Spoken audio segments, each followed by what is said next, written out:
नमस्कार, मैं हूं संजय शर्मा। आप देख रहे हैं 4 PM गुजरात। गुजरात लॉबी परेशान है दिल्ली के रामलीला मैदान की भीड़ देखकर। किसी को उम्मीद नहीं थी कि लाखों लोग जुट जाएंगे। एक इतना बड़ा आंदोलन खड़ा हो जाएगा वोट चोरी के खिलाफ, किसी ने सोचा नहीं था। प्रियंका गांधी ने कमाल कर दिया। लोग तीनों चुनाव आयुक्तों के नाम लिए और पब्लिक चिल्लाई, वोट चोर, वोट चोर, वोट चोर। मतलब देश में एक माहौल बन गया है जिससे निपट पाना अब मुश्किल होता जा रहा है। अभय दुबे जी से मैंने बातचीत की और समझने की कोशिश करी कि अगर ये ही माहौल रहा तो बीजेपी को कितना बड़ा नुकसान हो सकता है। रोचक बातचीत है। आपसे रिक्वेस्ट है, चैनल को सब्सक्राइब करिए, 4 PM गुजरात को प्यार दीजिए। चलते हैं अभय दुबे के पास। 4 PM न्यूज नेटवर्क में आपका बहुत बहुत स्वागत है अभय दुबे जी। मुझे यकीन नहीं हो रहा, मुझे सच में उम्मीद नहीं थी कि रामलीला मैदान में कांग्रेस इतनी ज्यादा भीड़ जुटा देगी। लाखों लोग मैदान में आ गए, रामलीला मैदान में, और प्रियंका गांधी ने और राहुल गांधी ने धो दिया ज्ञानेश कुमार को।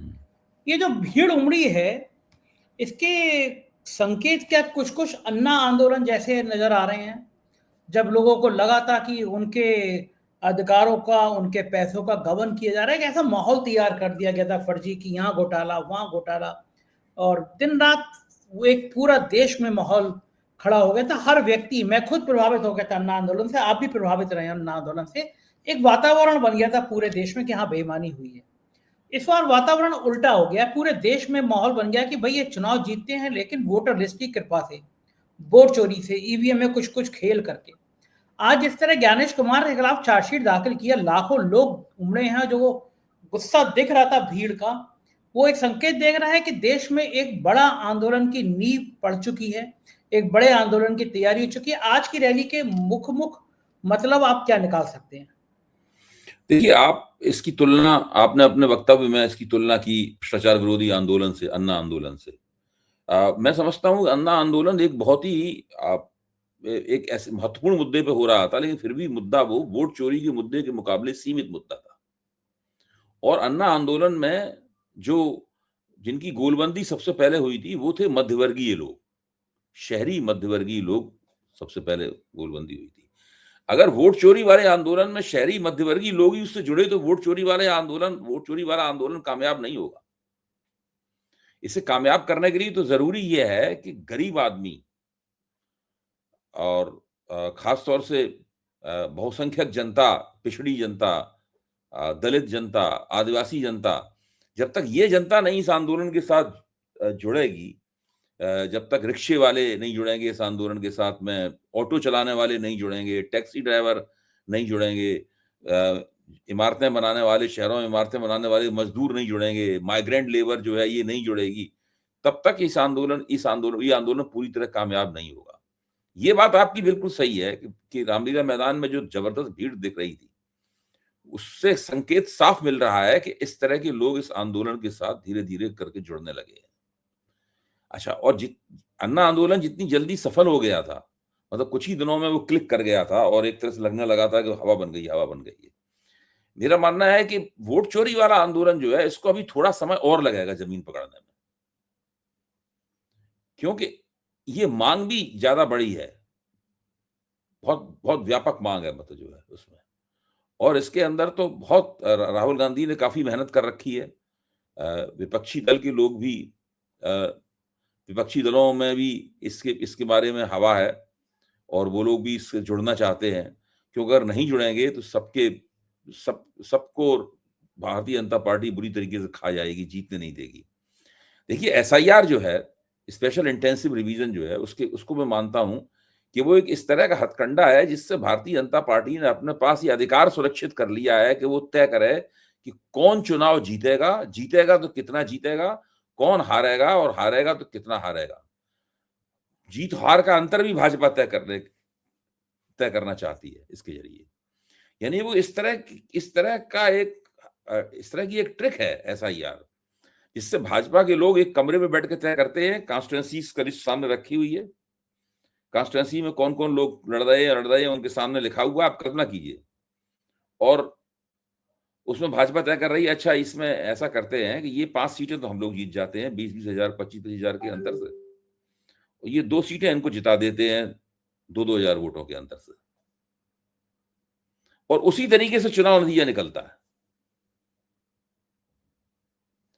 ये जो चीज है ना, इसको समझने की जरूरत है। लोग अभी ये नहीं समझ पाए हैं कि भाजपा चुनाव प्रणाली के ऊपर इस तरीके से भारतीय जनता पार्टी ने कब्जा कर लिया है, और उस अगर कब्जा भी पूरा नहीं हुआ है तो उस प्रक्रिया में वो चाहती है कि पूरी चुनाव प्रणाली इस तरह ग्रिप में आ जाए। चुनाव घोषित होंगे और भाजपा के लोग अपने कमरों में बैठे हुए उनकी रणनीतिकार ये तय करेंगे कौन कहां जीतेगा, कौन कहां हारेगा, जीत का अंतर क्या होगा, हार का अंतर क्या होगा। बस ये पूरा का पूरा। ये तक हो सकता है कि भाजपा तय करे कि भाई ये चुनाव चलिए हार जाते हैं, तो उसके हिसाब से वो भी अपना चुनाव चुनाव हार जाएगी योजनाबद्ध तरीके से। जीतना तो उसका लगभग तय है ही। ये है एसआईआर। अगर इस बात को नहीं समझा जाएगा तब तक लोग ये करते रहेंगे कि भाई ममता बनर्जी आ रही हैं कि नहीं आ रही हैं, तेजस्वी यादव आ रहे हैं कि नहीं आ रहे हैं। ये आंदोलन इस किस्म का आंदोलन है जिसकी सफलता के लिए बहुत जरूरी है कि लोग ये सोचना बंद कर दें कि कांग्रेस से हमारे संबंध क्या है।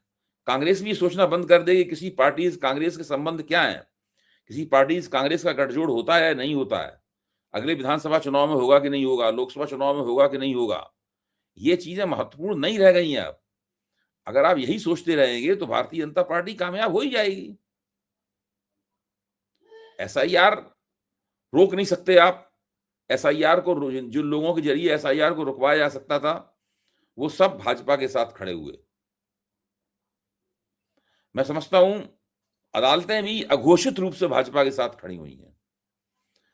आप एक बहुत जबरदस्त सबूत ढूंढ लाइए, जैसे राहुल गांधी ढूंढ लाए सबूत, योगेंद्र यादव तो मरे हुए लोगों को लेकर सुप्रीम कोर्ट में पहुंच गए थे जो बताने के लिए जो जिंदा है इनके वोट काट दिए। ये सब करने के और अदालत ने खूब उनको उनको उनकी तारीफें भी की, आपने बड़ा अच्छा किया ये वो। लेकिन हुआ क्या? अभी तक बिहार में एसआईआर के सवाल पे मुकदमा चल ही रहा है अदालत में। सरकार बन चुकी है, नीतीश जी राज कर रहे हैं, 203 सीटें प्राप्त करने के बाद में एक ऐतिहासिक मैंडेट प्राप्त करने के बाद राज कर रहे हैं, और सुप्रीम कोर्ट अभी भी सुनवाई कर रहा है। आप कह नहीं सकते सुप्रीम कोर्ट से कि आप गलत काम कर रहे हैं। हम तो सुनवाई कर रहे हैं भाई, पूरी तरह देख परख के ठोक बजा के फैसला देंगे। ये सुनवाई रोज हो सकती थी, दिन में 5 घंटे हो सकती थी, क्योंकि ये महत्वपूर्ण सवाल है भाई। आप एक सरकार मान लीजिए अगर गलती से, मैं कह रहा हूँ, एक इनलीगल चुन गई, एसआईआर गलत है, तो कब तक वो सरकार तो काम करती रहेगी। इसका मतलब एक संवैधानिक सरकार काम करती रहेगी। जिस तरीके से सुप्रीम कोर्ट ने इसकी ऊपर सुनवाई की है संजय जी, इसके बाद इस बात की संभावना ही समाप्त हो गई है कि एसआईआर को सुप्रीम कोर्ट इलीगल करार देगा। अब क्या इलीगल करार देगा? आप सोचिए, मान लो सुप्रीम कोर्ट एसआईआर को इलीगल करार दे तो अब क्या होगा? क्या नीतीश कुमार की सरकार इस्तीफा देगी? तो ये बिल्कुल साफ दिखाता है कि अदालतों से आपको कोई उम्मीद नहीं करनी चाहिए। कहा भी जाता है अदालतें एसआईआर को रोक नहीं सकती, रोकने के लिए तैयार नहीं है।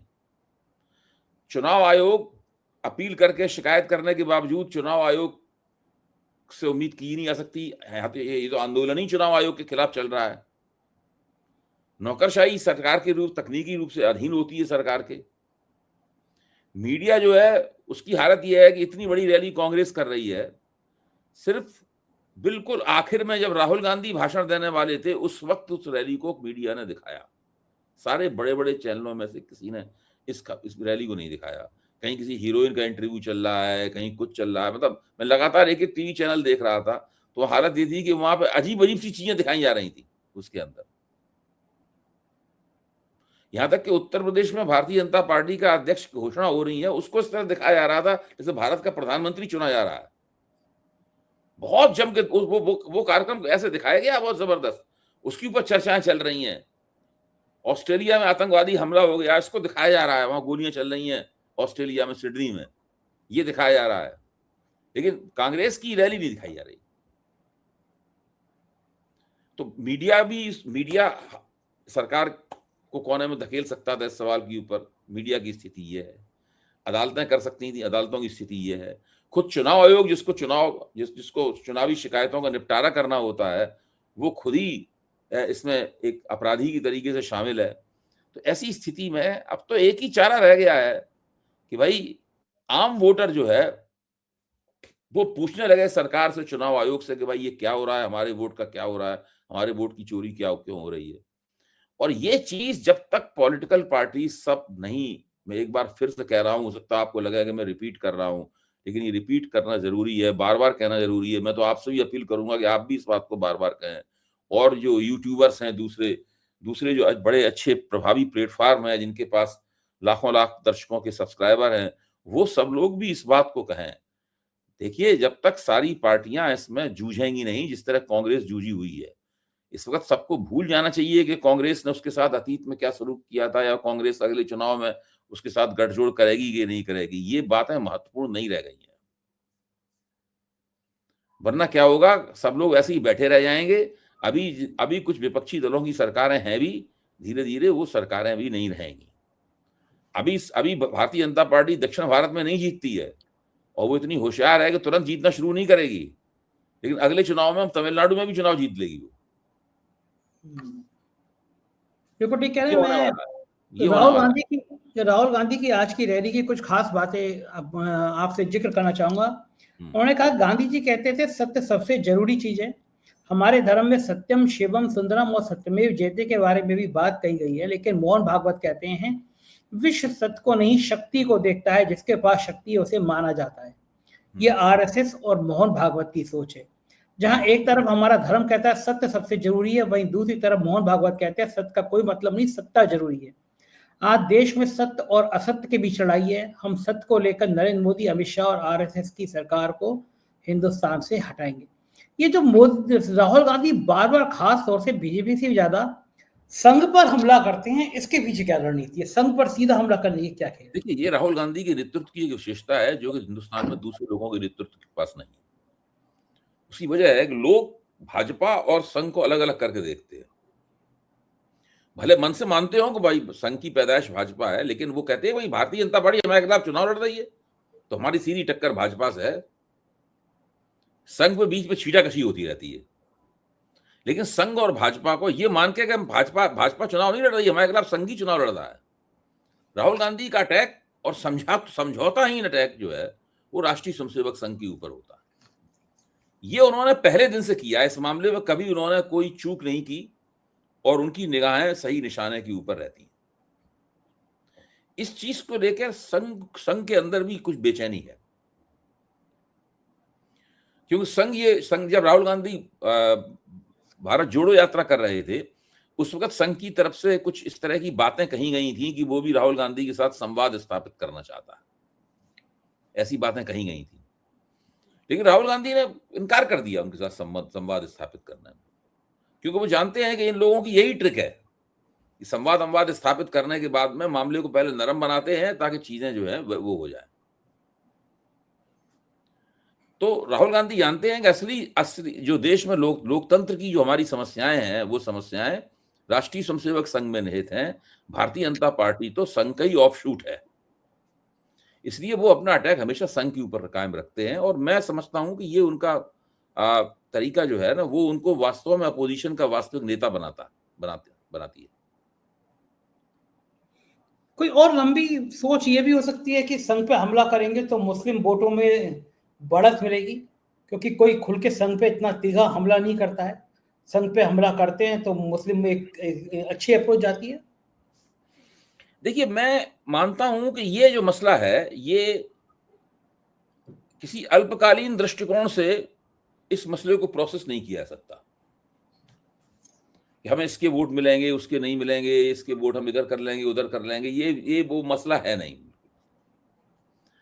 क्योंकि जहां तक मुसलमानों का सवाल है, मुसलमान तो गैर बीजेपी ताकत को वोट देते ही हैं, और कांग्रेस देश की प्रमुख गैर भाजपा ताकत है। उत्तर प्रदेश और बिहार को अगर आप छोड़ दें तो देश के दूसरे इलाकों में मुसलमानों के ज्यादातर वोट कांग्रेस को आज भी मिलते हैं, दलितों के वोट भी कांग्रेस को आज भी मिलते हैं।